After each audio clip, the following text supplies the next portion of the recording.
There you go. Well, hello, and thank you for having me here to talk about significant discrepancy and disproportionate representation. I'm first going to start out with significant discrepancy, otherwise known as indicator 4A and 4B. I'm Susan Venema. I'm from the Delaware Department of Education, and my focus is on equity in IDEA, Individuals with Disabilities in Education Act, and my indicators that I'm here to talk to you about today are around equity. So what is significant discrepancy or indicator 4? What is the methodology? We're going to review some data and talk about strategies for improvement and then get into the target setting. And we really appreciate all the feedback that you can provide to us throughout this process. So just to get a little bit of lingo down, really thinking about indicator 4B this is a compliance indicator, which means the target is 0, that we cannot see this at all. And this is significant discrepancy by race or ethnicities in the rate of suspension and expulsions for more than 10 days. And so this is within each LEA across the state.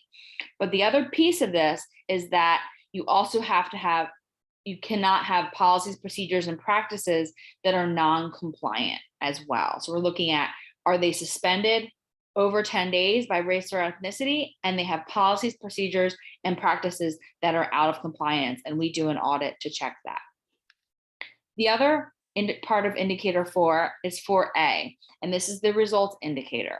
And this is looking at significant discrepancy in the rate of suspensions and expulsions more than 10 days for students with IEPs.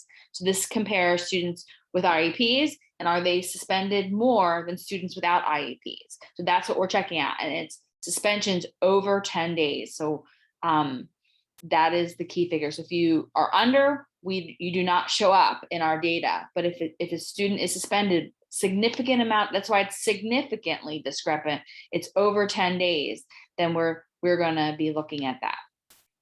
I just put up here for your information the definition and the calculation so that you're aware of how we come up with that number. And what we do is, as a state, is we pull each LEA's data and we share that with them and we review, and it's looked at, the data is looked at over a 3-year period.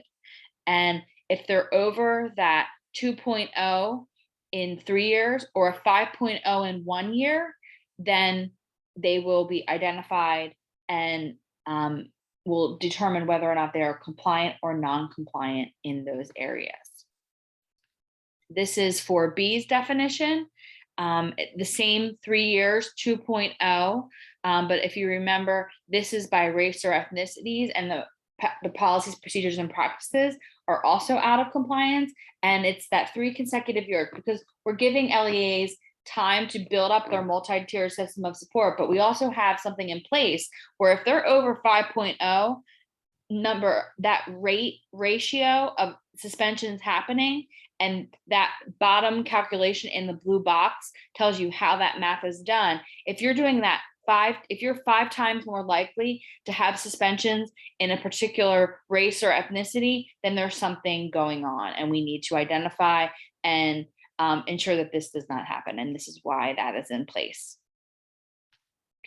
So if you look at our data for 4A, you can see that for the past 2 years, we have not had any districts identified. We do work with districts that have not been identified, that are kind of peaking and showing some concerns and getting close to there. So we ask them to come up with an action plan, and we meet with them. And a lot of them, what they do is they meet with their PBS team or their multi-tiered system of support, positive behavior support team. So those that support the classroom teachers and ensuring that practices are in place so suspensions do not occur, and other means of discipline other than just suspending them, that we have conversations and that we're thinking about where the student's coming from. The PBS team often supports that. And they will analyze the data per building, and they determine, okay, in the middle school, we're suspending kids. What's happening in the middle school? So we have those rich conversations with the LEAs, both charter and the districts, and we review that. The bottom data here is that the district and charter over the past 3 years that met the minimum end size, only 3 districts the last 3 years had the minimum end size of at least, which means at least 15 students were over 10 suspensions. So you had to have at least, if you only had 1 kid, we're not looking at that. But if we have, we're seeing like a lot of kids being suspended, more than 10, like over 15 kids are being suspended 10 days or more, something's going on and we need to evaluate that data. This is for indicator 4B. It was the same districts that met that minimum end size, but this for 4B, we're making it a little more cautious and having that end size be 10. So if you had 10 students by race or ethnicity, we're going to be looking at that. And this, over the past 2 years, we had no one identified, although we did work with a district that was kind of flagging, and we're keeping an eye on them, and they will be identified if the data shows it in March. So strategies for improvement. I just want to talk here for a minute, a way that we at the state ensure that LEAs are supported as we employ the Delaware Positive Behavior Support Project at the Center for Disability Studies at the University of Delaware. And they are a agency that I would say just provides wonderful technical assistance, training, coaching to a lot of LEAs in ensuring that there's a system in place to support areas like discipline. And that is a big target. So this is they are one of our stakeholders. They work with us. They ensure that strategies are given to teachers, to administrators, what needs to come in place. They even have an equity committee now that is comprised of multiple districts throughout the state, as well as some leaders in the area, and looking at what equitable practices to ensure that biases are also not happening. So when we're looking at indicator 4B, that's students of certain races or ethnicity are not being addressed more than other race or ethnicity. So they are working for that. So I'm really happy and we're proud of that work. We would love to hear from you in the survey that Midra is going to share out with you all of what strategies and improvement ideas that you have. We welcome all the feedback. You as parents are a valuable resource to us in hearing what would be beneficial to your child or what you think would be beneficial to the school. Maybe you have information. I mean, you know so much of what our children need, and we would love to hear from you on what improvement strategies you think could be beneficial to us for this particular indicator. The other piece that we need feedback on is target setting. For those of you that don't know, we have an annual performance report that is due to the federal government every year. And this particular year, we are setting out, it's a new package. So we are setting out targets for essentially 6 years. We need your feedback on what those targets would be. And I have a couple to suggest. And if you have something different that you'd like to recommend, there's space for that as well. So like I mentioned earlier, the indicator 4B, that's the one that's by race or ethnicity, is a compliance indicator. And that target is set at 0. So that does not change. So it will always stay at 0. For 4A, it's a results indicator. So stakeholders come together and they set those targets. Back in 2018, a group of stakeholders met, including some parents, and they started setting targets that that's federal fiscal year 17, FFY 17, and it goes down to 22. They set out these 6 years worth of targets. So that's saying that out of that 50% of LEAs that meet that minimum N size or have that minimum amount of students that are over 10, or in this case 15, so they have to have at least 15. If an LEA has over 15 and you meet the minimum N size, and last year it was 3, only 50% of them could be non-compliant for us to meet the target. It's not good that they're non-compliant, but for the state to meet the target, 50%, it had to be at 50%. So this year is FFY 20, and we have a target set for 40. FFY 21 is 32. FFY 22 is 32. So that was set for us by that stakeholder group back in 2018. And we are saying to keep those targets. We need your help in determining, do we stay at 32?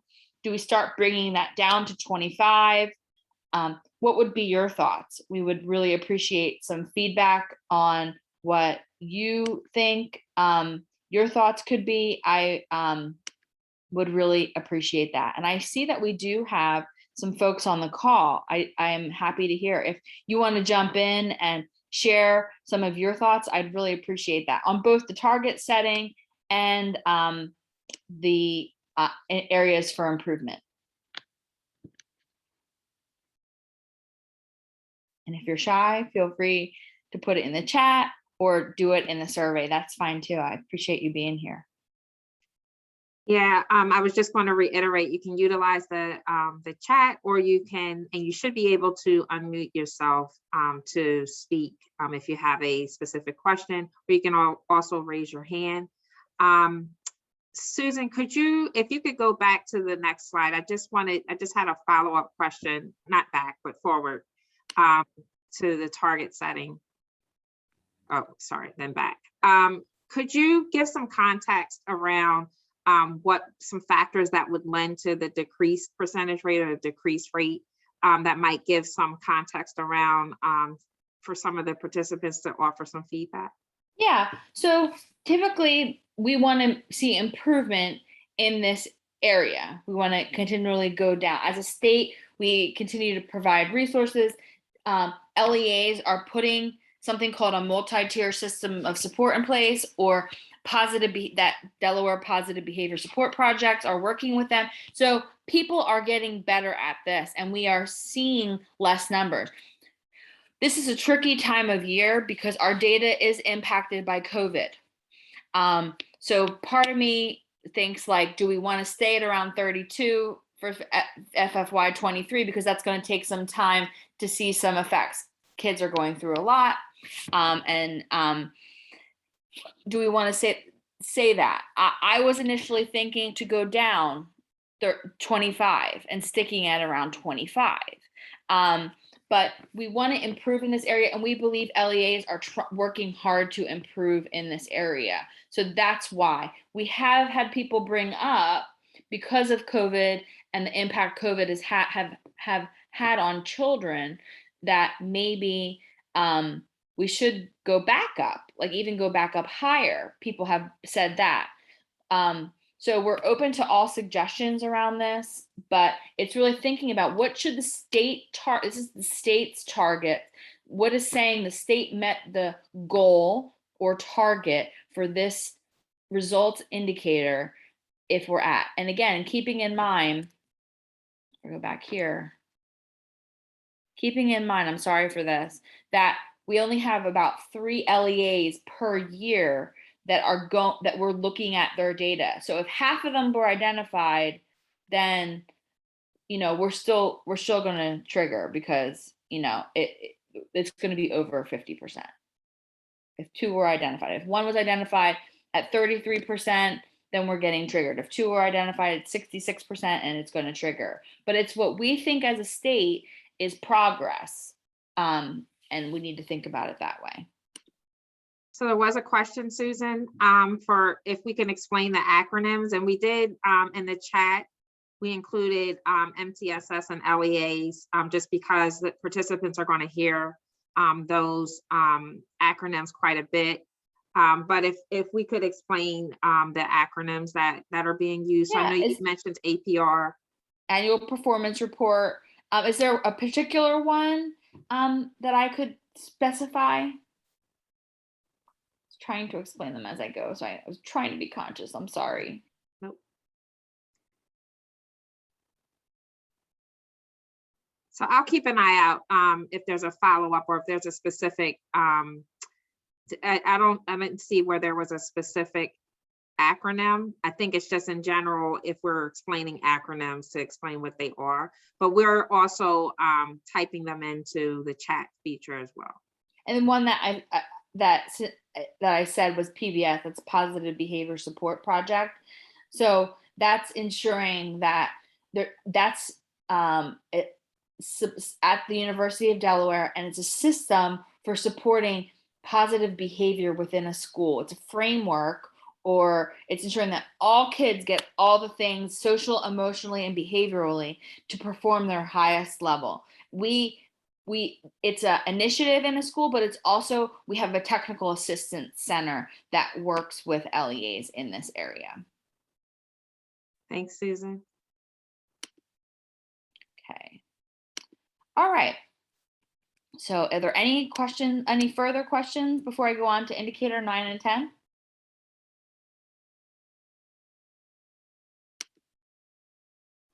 All right. So this is shifting gears a little bit. I'm going to go over what is disproportionate representation, the methodology, so you have that, review data, and talk about the state bar and show you nationally what the state bar is for other states. So what is the definition? Indicator 9, or disproportionate representation, there's one and the same, is disproportionate representation of racial or ethnic groups in special education related services that is a result of inappropriately being identified. So by racial or ethnic groups, a child is inappropriately identified. That's indicator 9. Indicator 10 is disproportionate representation by racial or ethnic groups in specific disability categories. So when we look at this, we look by race or ethnicity and by each disability category. So we look at other health impairment, emotional disability, learning disability, autism. We break it up into those categories, and we're looking to ensure that children are not being identified in an inappropriate manner. This is the calculation. So you look by students with disabilities by racial or ethnic group over the total school population. And then at the bottom number is all other racial or ethnic groups, students with disabilities in the school population. So just so you have that calculation, that's how we determine that number. And I'm happy to meet with you to talk further about that. But I just wanted to provide that detail in case you had that question. And this is for indicator 10.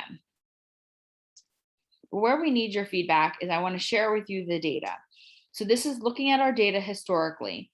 Over the past couple of years, starting in 2017, we were getting a little bit better. And this is so back in 2016, 17% of the LEAs, that's districts and charters, 17% of them were non-compliant in this area. Then in 2017, 0. 2018, 5.13%, that was 2 LEAs. And then 2019, that would be last year, we were at 0 again. And for this year, we're in the process of collecting that data. It's not complete yet. This is for indicator 9. This is looking at inappropriate identification by race or ethnicity. Indicator 10 was a little higher in 2016. 2017, we had 1 LEA. 2018, we have 2, and 2019, we had 1, but this is percentages again. So we take, I think in Delaware, it varies, but somewhere between 42 and 43 districts and charters in combination. We call them local education agencies, or LEAs. And this is the percentage of them that were non-compliant. And this is by race or ethnicity and disability category. So for them to be identified, and this is a little complicated, and I'm going to do my best to explain, so please feel free to ask questions. And this is where we need feedback. The target is 0 for both of these. These are compliance indicators, so we're not changing the target. What I'm looking to do for these particular indicators is change our state bar, because we are the lowest in the nation about that. So a district, for example, if you look at this data, historically, it's since I've been doing this job for the past, I guess I've had it for almost 3 years now, but it's the same 23 LEAs that are triggering because they hit the state bar at 1.46 or 1.50 for indicator 9 and indicator 10. And the state bar is saying you're at a risk. The risk is at a 1.50. So that calculation I showed you earlier, if that calculation is below 1.5, you're not going to trigger. But if you're over, your risk is over 1.5, then you are at risk of being disproportionate. Does that make sense before I go on? If it doesn't, I will try to explain again. I really want to make that clear. I'd really appreciate your input on this. Okay, so this is the risk. The risk ratio is a 1.46 and 1.50, and you have to have at least 15 students for 9 and 10 students for 10. Susan, So, could you, yeah. I'm sorry, could you, going back to the slide, we don't have any, there's nothing in the chat, but could you give an example of what that might look like? So what would, like a specific example that could trigger? Right, so one that we often, this is one that we often see and we use in examples is that for indicator 10, for students that are, some districts are very high for students that are white and have autism, and they might be at their risk is a 2.60 of being disproportionate, because the calculation is comparing white students with autism compared to all the other students that have a disability. So they take white students with autism and then take all other students, and we do that calculation, and you're at a 2 point something. So you trigger, and then I do a review of your policies and procedures, and then I audit the evaluation summary report of those children in that particular category, and I determine if they were inappropriately identified or not. Me and my team, it's not just me, but we determine that. So it's taking specific categories. That's one that does trigger in some LEAs. We also see a lot of white language impairment. Another one that we keep an eye on is African American emotional disability. We see white and African American mild intellectual disability, so it's just keeping an eye on those specific areas, and that's for indicator 10. For 9, it's looking at the overall race or ethnicity, and it's that, say that for African American, you have 3.0 risk ratio for over identifying African American children, but you can also be at risk for multi-race or Native American or other ones as well. Thank you. So our state bar is 1.46, 1.5, and as you can see here we are, the Lone Ranger nationally at a 1.5. Most other states are at somewhere between a 2.0. We have 10 other states at a 2.0, and we actually have 20 other states at a 3.0. So they're saying the risk rate has to be at a 3.0 for me to trigger, for you to do that self-evaluation and for me to audit your files and to say you are at risk. It doesn't mean once you get identified, it doesn't mean you're non-compliant. We determine if you're non-compliant by your policy, procedure, and practices, and looking at your evaluation summary reports and determining that. But the risk is at a 3.0. For us, the risk is at a 1.5. And we're saying that's what's triggering you to be disproportionate. And we think that's too high. What we're looking, and I'll show you one more and I'll tell you what we're looking at to do. This is states at similar with similar racial makeups as Delaware, because this is based on race or ethnicity. Both categories 9 and 10 are looking at race or ethnicity, and they're above a 2.0, somewhere between a 2.0 and a 3.0, majority being 3.0. This is looking at states by small population, and you can see they're also somewhere between 2.0 and 3.0. It varies.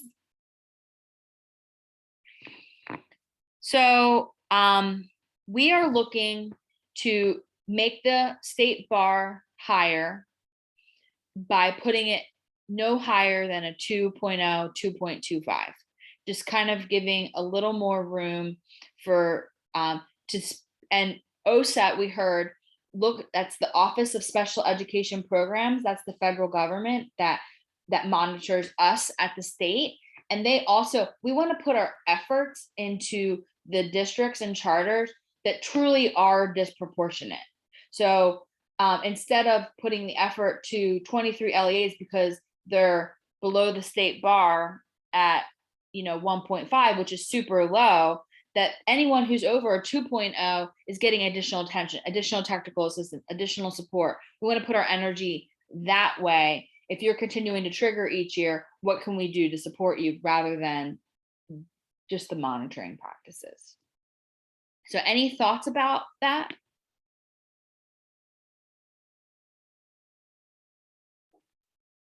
I saw something happen. Yeah, so I think, Michelle, did you have your hand raised? If you want to unmute and ask your question. Yes, please. How are you? Hi. So quick question. I'm wondering in how many incidences of doing the audits you find actual concerns with the bar at 1.5. So last year, so I can take you back. I'll just go back to the data page. Oh, what happened? So if you look at indicator 9,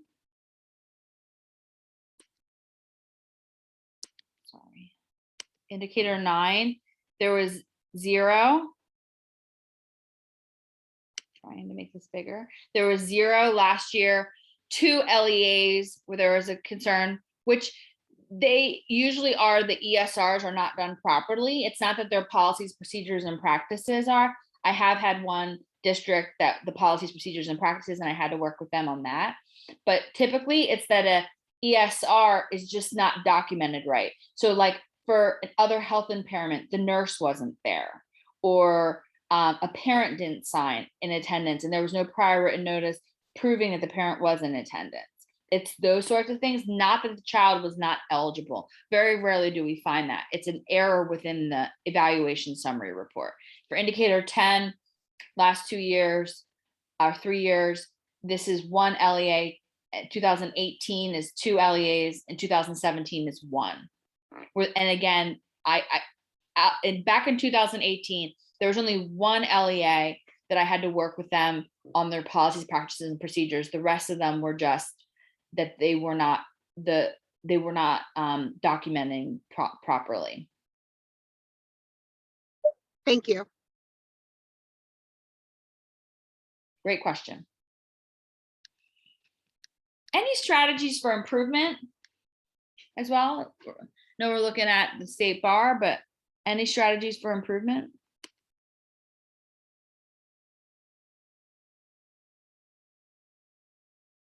I think to Michelle's point, it might be helpful to have an understanding of, for those districts that are flagged, the reasons that, so that was really helpful even for me to hear that it wasn't necessarily a true issue of disproportionate representation. It was, maybe completing the ESR incorrectly or some other factors that contributed to that.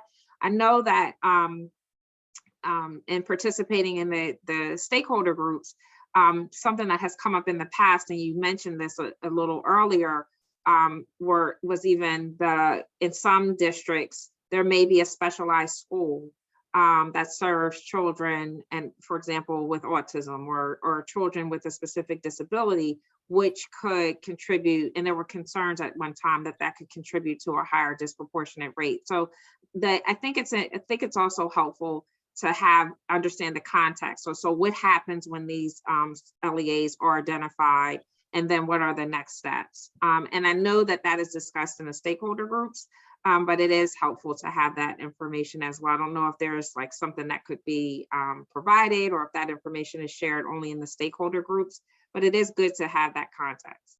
So when an LEA is identified, they need to do professional development. So they're non-compliant, whether it's for policies, procedures, and practices, or the documentation of the ESR is not correct. They are deemed non-compliant. Their superintendent gets a letter. Their special ed director needs to provide professional development in that specific area of disproportionate representation. So you look at child find, you look at, evaluation. Is everyone in attendance at the meeting? We look at all the areas of evaluating a child, and we ensure that they are doing it properly. So and they submit their professional development and training. It's called a corrective action plan to me at the state, and I review it. And then I go back in and look at the areas they were identified for and check and do another audit to ensure they fix that. So after they had their professional development, then I begin to look at ESRs to ensure that problem was fixed. So in that, like in the other health impairment or OHI situation, that you are correctly ensuring that nurses are signing it and that everyone is there at the meeting and different things like that. So we go back in. Once you have done that correction and it's been verified, then you get a letter deeming that all areas were corrected. Mary? Hi, Susan. Yes, we have a question from Facebook. Why was Delaware's so low in comparison to other states in the first place? I don't know. I have to say, I wish I knew. I don't know why. I've been in this role. I've been at the state for 3 years, and I know it's something that we've been wanting to address for a while, but with the new package coming out with the annual performance report, for the package, meaning the annual performance report sets targets, and I told you our target is 0, so that doesn't change, but I just looked at this as an opportunity to revisit it so that the attention for districts and charters that needed the support could happen, instead of it just flagging or being identified at such a low bar.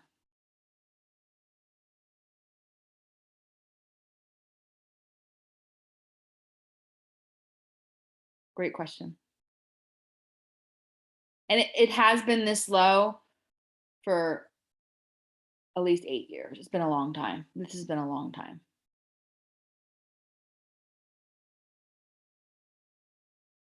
Are there any other questions? This is a great group. Thank you. Well, I appreciate you. I really hope you take the time to fill out the survey. I'm going to put my email address in the chat as well, so that if you would like to reach out to me and, I can answer a question individually, then I'm happy to do so. It's, oh, thank you. I'm comfortable with moving the bar 2.0. Yep. Oh, okay. Michelle, thank you for that. I appreciate that feedback, and I'm going to write that down. I would say a strategy for improvement is ensuring that not all students learn the same way. And we want students with special education needs to be identified. That's important. We're not saying not to identify kids that don't deserve to be identified, but we want to ensure that all kids are getting a high level of education and being taught in a way that suits them. So maybe a student shouldn't be identified but instead we should a teacher or a team should think about teaching them in a way that suits them better.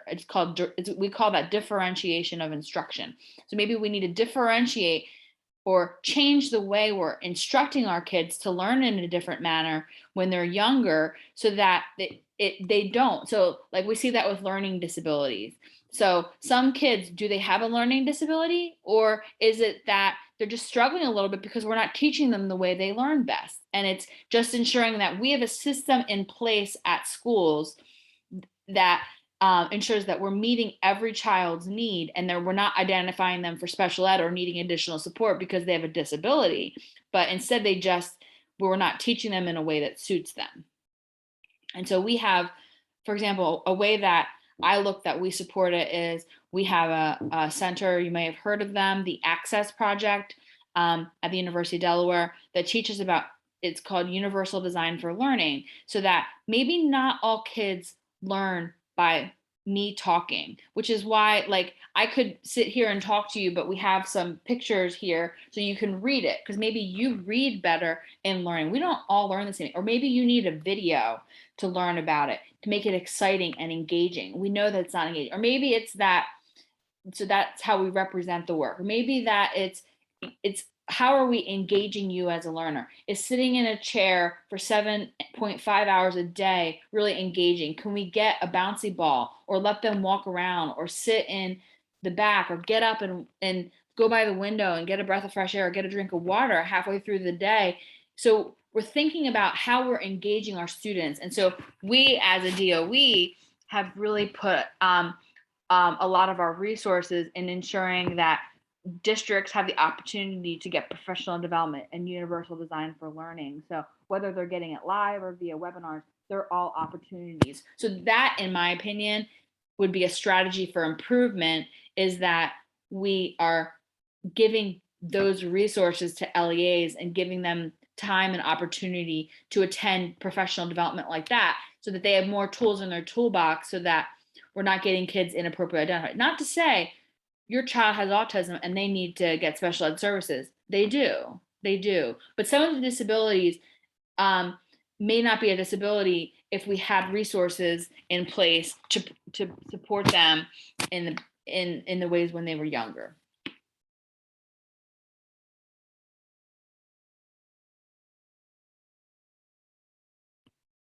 Mm-hmm. How might districts communicate their learning strategies and approaches to parents? I think that's important. I think that's important discussion. So we, I don't know if you're aware of this, but there are new regulations that just came out of special education, and they're called multi-tiered system of support. If you look it up, it's the 508 regulations. So all districts and charters now need to employ multi-tiered system of support. The acronym is MTSS, and they put some information about that up in the chat.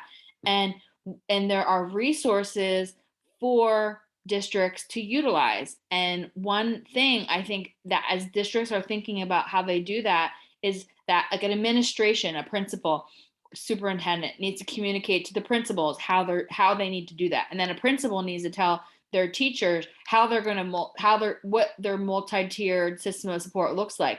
And then the teachers need to ensure, or the principal needs to share with the parents what that learning strategy, what that system looks like. And then within that system of support, what are the strategies? And we as a state have said that universal design for learning, that when I spoke of earlier about making it more engaging and giving different, like you said, the multi-sensory, multi-modalities are in place for students. So, and thank you, Midra, you put that on there. So I agree that maybe a strategy for improvement is to get those strategies out to parents to ensure that's happening. That's great. Write this down.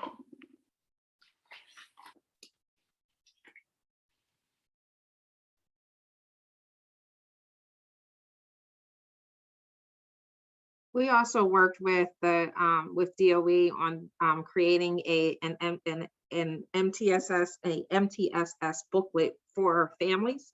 So I'll include the link to that as well.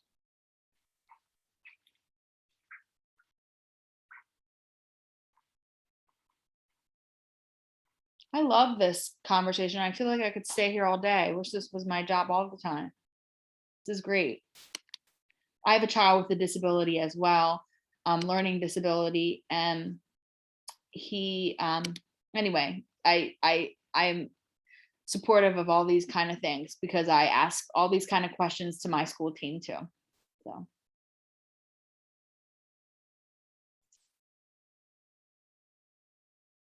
Okay, I don't see anything else in the chat. All